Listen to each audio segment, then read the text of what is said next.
여러분 안녕하십니까. 광주 MBC 뉴스투데이입니다. 먼저 오늘의 주요 뉴스입니다. 특혜 논란이 제기된 새마을장학금을 폐지하는 조례안이 발의됐지만 일부 시의원들의 눈치 보기로 통과가 불투명합니다. 일가족을 태운 승용차가 7m 다리 아래로 추락했는데 모두 안전띠를 착용하고 있어서 큰 변을 면했습니다. 자유한국당 김진태 의원 등이 오늘 지만원 씨를 국회로 초청해서 5.18 공청회를 열 예정이어서 비판이 잇따르고 있습니다. 기아 타이거즈 선수들의 세대 간 경쟁이 뜨겁습니다. 베테랑 선수와 신세대 선수들의 양보 없는 경쟁을 오키나와 전지훈련장에서 전해드립니다.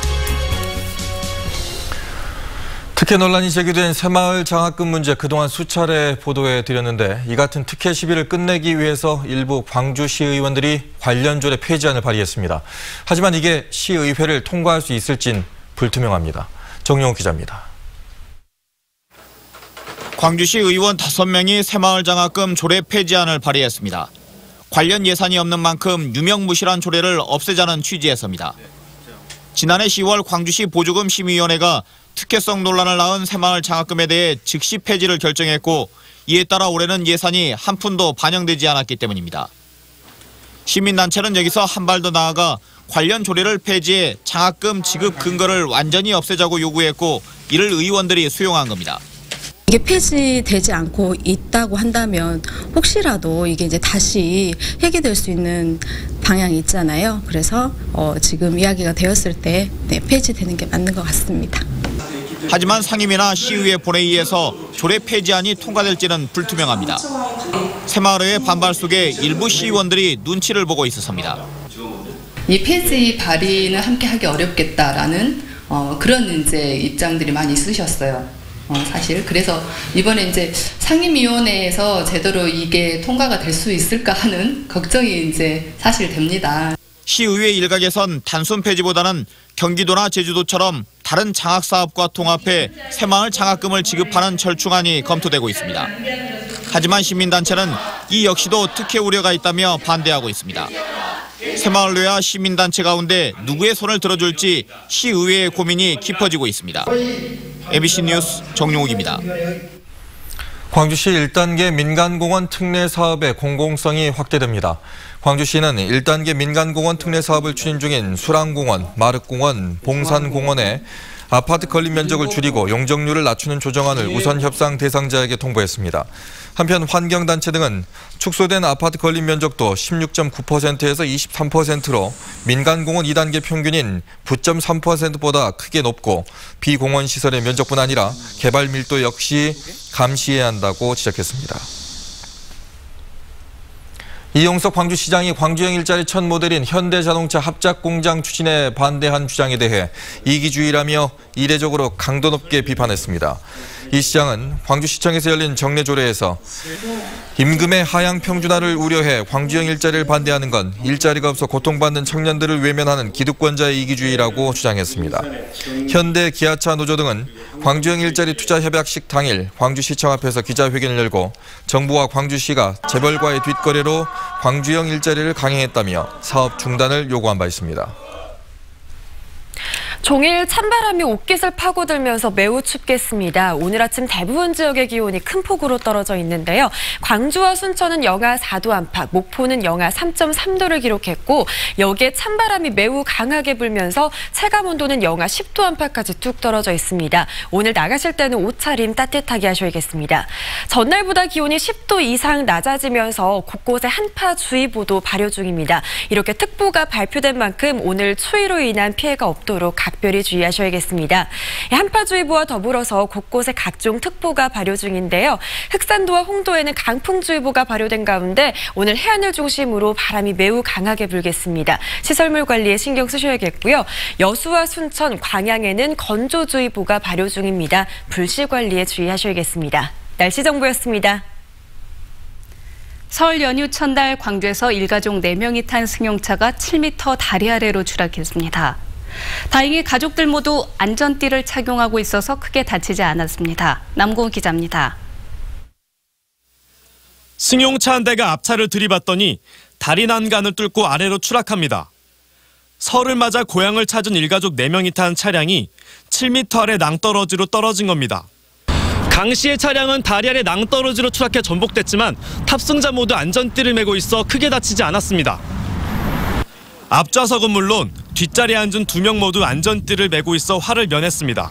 많이 다치시지 않았을까라고 그렇게 생각을 했었는데 저희가 이제 현장 도착해서 환자 상태를 확인해 보니까 저희가 생각했던 것보다 많이 안 다치셔가지고. 도로교통공단에 따르면 안전띠를 맨 경우 사망률은 0.37%로 안전띠를 매지 않았을 때인 1.48%보다 4배가량 낮았습니다. 뿐만 아니라 50km 상태에서 충돌할 경우 뒷좌석 승객이 3톤 이상의 힘으로 앞좌석을 충격하기 때문에 앞좌석 동승자에게 치명적인 피해도 입힐 수 있습니다. 이처럼 안전과 직결되는 뒷좌석 안전띠, 실제로는 얼마나 메고 있을까? 안전띠 착용 단속 현장을 가봤습니다. 30분 사이에 2대의 차량이 뒷좌석 안전띠 미착용으로 적발됩니다. 차차도 항상 자 봐봅시다. 안 타시지?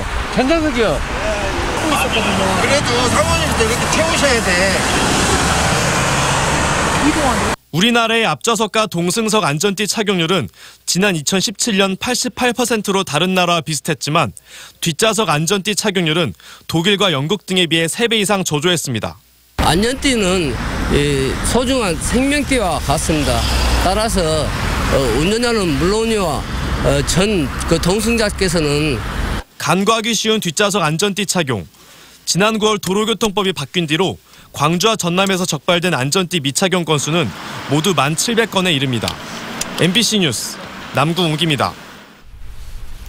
광주지검 강력부는 국제 우편을 통해서 마약을 국내에 밀반입한 혐의로 베트남 국적 18살 A씨와 태국 국적 24살 B씨를 구속 기소했습니다. A씨는 지난달 5일 국제 우편을 통해서 베트남에서 대마초 186g을 밀수한 혐의고 B씨는 지난달 10일 국제 우편으로 합성 마약인 야바 400정을 태국에서 몰래 들여온 혐의입니다. A씨와 B씨는 각각 한국어 연수생과 공장 노동자 신분으로 국내에 체류 중이고 약물 검사에서 모두 양성 반응이 나왔습니다. 자유한국당 김진태, 이종명 의원이 주관해서 국회에서 오늘 열리는 이른바 5.18 대국민 공청회에 지만원 씨가 발제자로 나서는 가운데 비판이 잇따르고 있습니다. 5.18 기념재단은 5.18 민주화운동에 대한 가짜 뉴스를 퍼뜨려 벌금 1억 원가량을 선고받은 지만원 씨를 자유한국당이 국회로 초청해 공청회를 여는 건 국민에 대한 우롱이라고 강하게 비판했습니다. 더불어민주당도 극우 인사들을 5.18 진상규명조사위원으로 추천한 한국당이 지만원 씨를 지원하는 건 5.18에 대한 당의 입장을 드러낼 뿐이라며 공청회를 당장 취소하라고 논평했습니다. 기아 타이거즈에서는 베테랑 선수들이 여전히 활약하고 있지만 이제는 세대 교체도 준비해야 합니다. 특히 백전노장 이범호 선수의 뒤를 이을 선수를 찾아야 하는데 그 자리를 노리는 선수들끼리도 경쟁이 뜨겁습니다. 일본 오키나와에서 윤근수 기자가 전해드립니다. 몸풀 때는 모든 선수들이 함께하지만 훈련 일정은 고참과 신참이 달리합니다.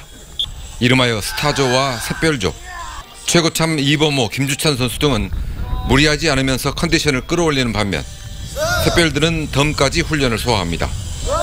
기아 타이거스의 세대 교체를 위해서는 샛별들의 성장이 무엇보다 절실합니다.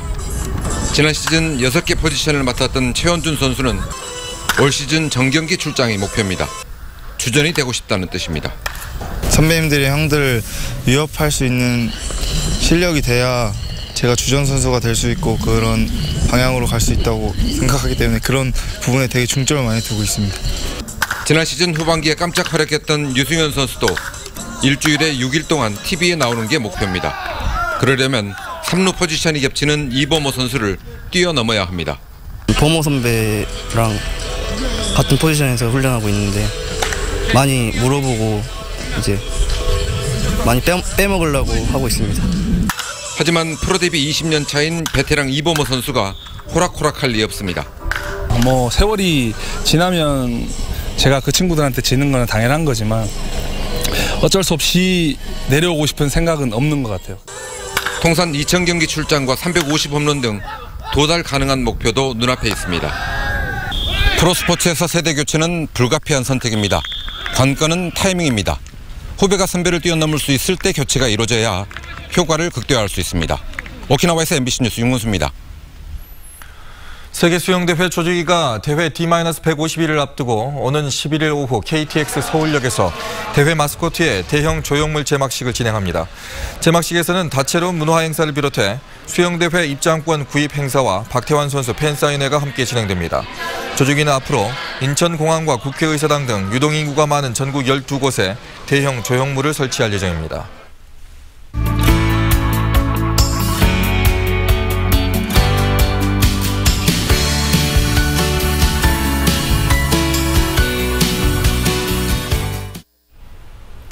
도심 속에 활력을 불어넣는 광주 폴리가 시즌4를 앞두고 있습니다. 이번 폴리는 관문형 폴리로 광주에 들어설 때부터 지역 정체성을 알 수 있도록 제작된다고 하는데요. 좀 더 자세한 내용을 강필서 광주 폴리 프로젝트 매니저에게 들어봤습니다. 이미지 뉴스 리포터입니다. 안녕하세요. 반갑습니다. 네, 안녕하십니까. 이번 4차 폴리가 관문형 폴리가 될 거라고 소개가 된 적이 있습니다. 좀 더 자세히 소개 부탁드립니다. 이번에는 좀 집중적으로 비용을 좀 투자해가지고 좀 제대로 된 하나를 좀 만들어 보자. 그 폴리에 대한 중간 평가 그리고 앞으로 폴리가 어떻게 할 것인지에 대한 어떤 그런 용역을 했습니다. 그 용역 과정에서 이제 그 관문형 폴리를 해서 집약적인 폴리를 만들어 보자. 이제 이런 의견이 나와서 이번 4차 폴리는 좀 집약적이고 강주다움을 표현하는 그런 관문형 폴리를 만들기로 계획을 한 것입니다. 그동안 광주 폴리는 이 도심 속에 좀 세워졌었는데 이번 폴리는 고속도로 톨게이트에 세워지는 이유가 있나요? 관문이라는 자체를 가지고 연구를 많이 했습니다. 그래서 저희가 조사 분석을 해보니까 항공편으로 광주로 접근하는 것, 또 이제 요즘 SRT나 KTX를 통해 가지고 송정리로 오는 것, 뭐 이런 걸 다 분석을 해보니까는 실제로 그 어떤 들어오는 숫자나 이런 사람들의 인지도에서 이 광주 그 장성에 있는 톨게이트, 위치는 장성입니다만은 톨게이트는 강주 톨게이트로 되어 있습니다. 그래서 거기가 제일 그 사람들이 인지하고 있는 관문이다, 제일 합당한 곳이다 해서 이제 그곳으로 선정을 하게 된 것입니다. 네.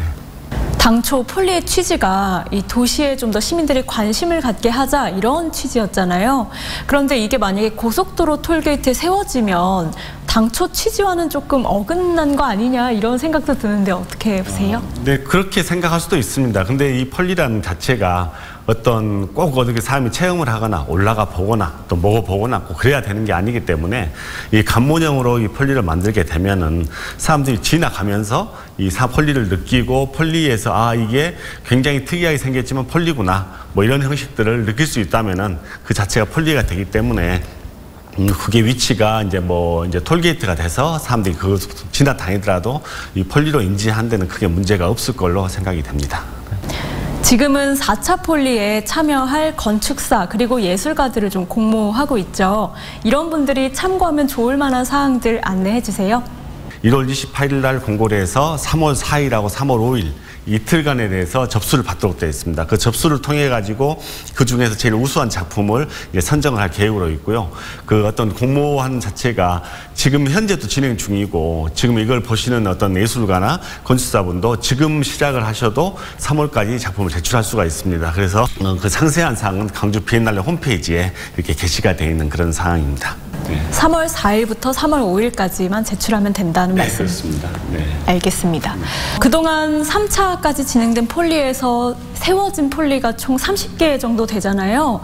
그런데 뭐 긍정적인 반응도 있지만 미관을 해친다 이런 우려 섞인 시선도 있거든요. 어떻게 보십니까? 지금 사실은 이런 광주 정도의 도시에 세계적으로 유명한 건축가나 예술가 이런 사람들이 이렇게 자기의 작품을 군데군데 세워놓은 그런 곳이 별로 없습니다. 아주 귀한 경험일 수도 있고 또 그것들을 아주 긍정적으로 보는 시선들도 많습니다. 또 이제 일부는 어떤 그 폴리가 세워줌으로써 자기 앞에 이제 상가에 어떤 뭐 이렇게 간판을 안 보이게 한다. 뭐 이런 것들 때문에 굉장히 좀 문제가 돼서 좀 이렇게 시민과의 어떤 충돌이 있고 뭐 이런 부분도 있었습니다. 그래서 지금 이번에 4차 폴리를 하면서 일부 폴리들은 이제 그 어떤 그 보완을 통해서 좀 수정을 하고 맞추고 이런 작업들도 해 나가고 있고요. 앞으로 4차 폴리도 좀 더 강주다움을 만들고 좀 더 예술적인 부분들을 보완해서 계속 만들어갈 계획으로 있습니다. 알겠습니다. 오늘 말씀 잘 들었습니다. 고맙습니다. 네, 감사합니다. 호남을 기반으로 하는 항공사인 에어필립이 무한 출발 국제선 운항을 모두 중단했습니다. 에어필립에 따르면 러시아 블라디보스톡 노선 운항 중단에 이어 무한 일본 오키나와 노선도 지난달 17일 취항 이후 20일 만에 중단됐습니다. 에어필립 측은 승객수 감소로 국제선 운항이 어려움을 겪게 됐다며 여행사 등과 협의를 거쳐 일정 수요가 충족되면 운항을 재개할 계획이라고 밝혔습니다.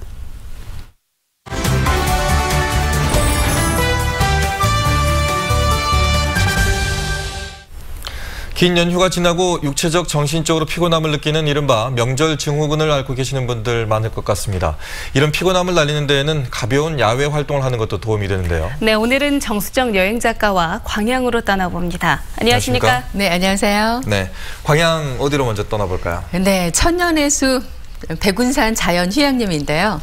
백운산 정상은 북쪽으로 흐르는 계곡이 바로 용수골인데요. 용의 전설이 서린 대용소와 소용소가 있고요. 그리고 또 울창한 숲과 맑은 물, 여기에 기암괴석까지 어우러져 멋진 장관을 자랑하고 있습니다.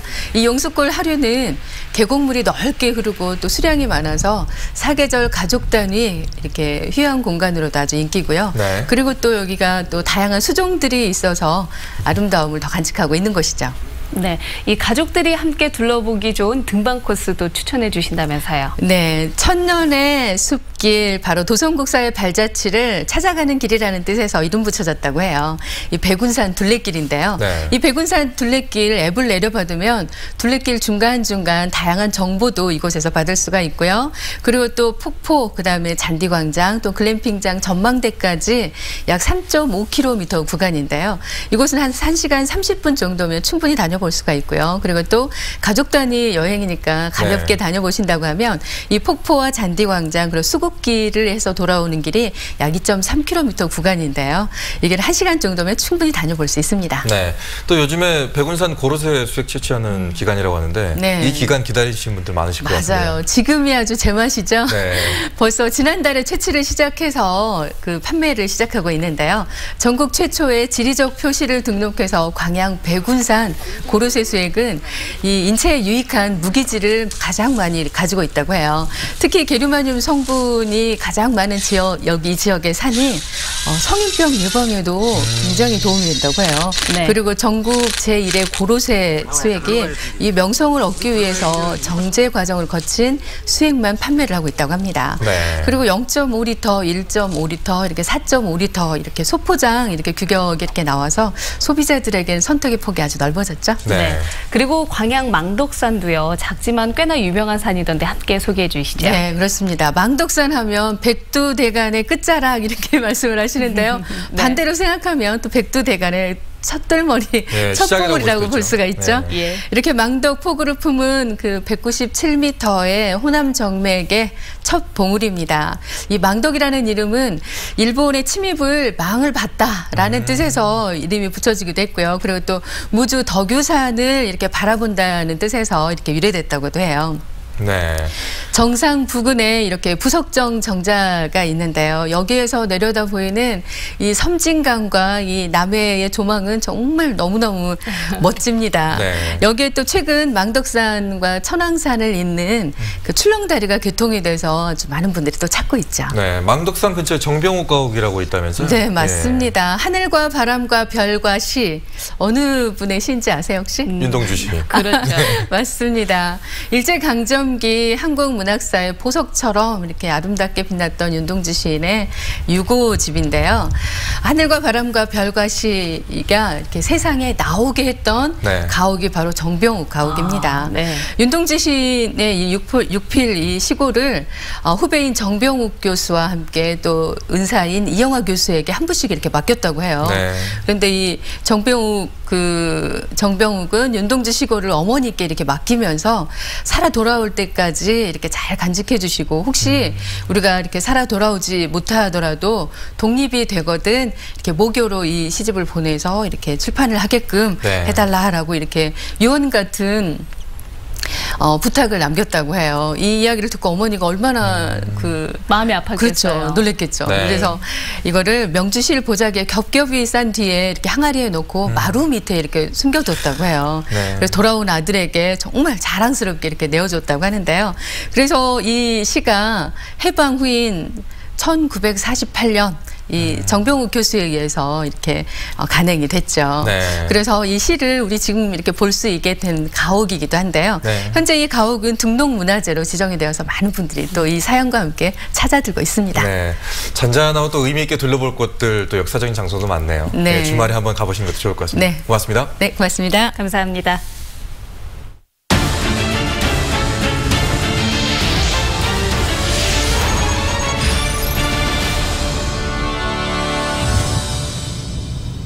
국가 균형 발전을 위해 공공기관을 지방으로 분산시키는 혁신도시 시즌2에 대한 기대감이 높아졌습니다.